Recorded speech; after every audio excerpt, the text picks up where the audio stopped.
Brooksaw Antiques here. Today we have this 1965 Olivetti Lettera 32 vintage portable typewriter. I'm going to show you how to use the functions and make sure they all work.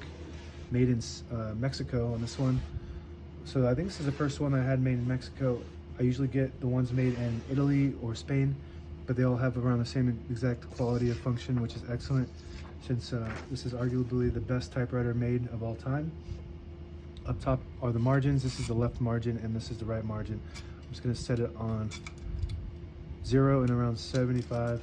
That's about the length of a page. This is the paper support arm that flips up from the back. One of the minor differences is it has on the paper bale 2 plastic rollers, whereas the Spain and Italy versions have metal ones as far as I know. I don't know if they made the plastic ones at maybe some other date. I don't know if this is a date specific thing or not. Oops.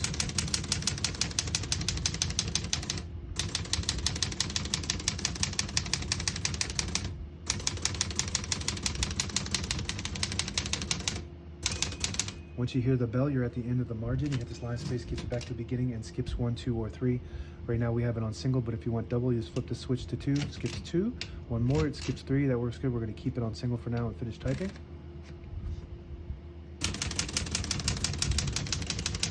As you can see, all the keys type nice and none of them skip or stick. I'll type a sentence on the next line.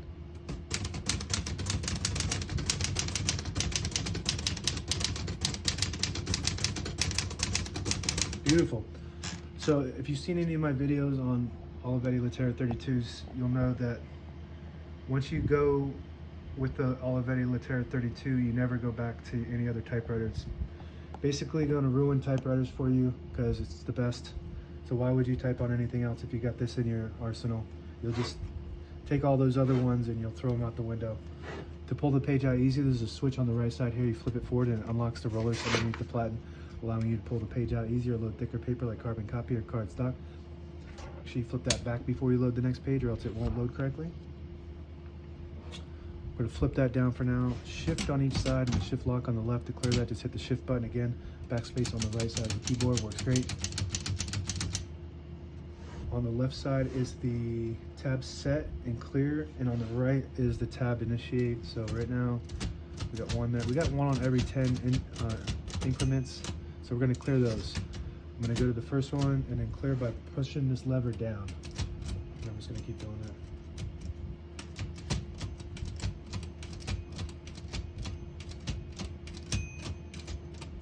So now we shouldn't have any. It's got a little bit of a drag, but you always want to keep one set somewhere in the middle. So when you hit that tab button, it doesn't go slamming all the way to the end, causing wear and tear on your typewriter. So you just lift that lever up to set it. So now we're going to check that. And you can set as many as you want on this model. So you push it down to clear and you push up to set. And if you have an Olivetti Lettera 22, which is the original version of this is an upgraded version of the 22. It's the opposite when you're working with that. Backspace, we already did that. Color selector switch, we have a solid black ribbon, so we don't need to use this yet. But if you had a black and red ribbon, you push this all the way down, it prints the bottom portion of the ribbon, which is red. If you have it in the middle, it doesn't print any ink at all, it just leaves a stencil. If you put it on top, it prints the top portion of the ribbon. And you can double use a black ribbon if you just use all the top and then switch it to red and then just use the bottom portion. Pop the hood open from the front and it latches in from the back. So when you put it on, you latch it like that. When you pop it off, you just pop it off from the front. So here's another difference is that this has different spool tops. It's got plastic ones that don't screw in. They just kind of push in. So that's another difference. And this doesn't have a touch control. I think a lot of the other Spain ones don't have it either. But you don't need them on this. It's perfect the way it is. I don't know why they even put the touch controls on them. All the brand new ribbons loaded on the left, so it's pulling to the right. And if you want to switch that direction behind either spool, you just move the ribbon guide in the opposite direction and it'll pull counterclockwise. And it has an automatic ribbon reverse. So I do want to keep it pulling to the right for now. And I think I just initiated the carriage lock. Let's see if that happened. Yep.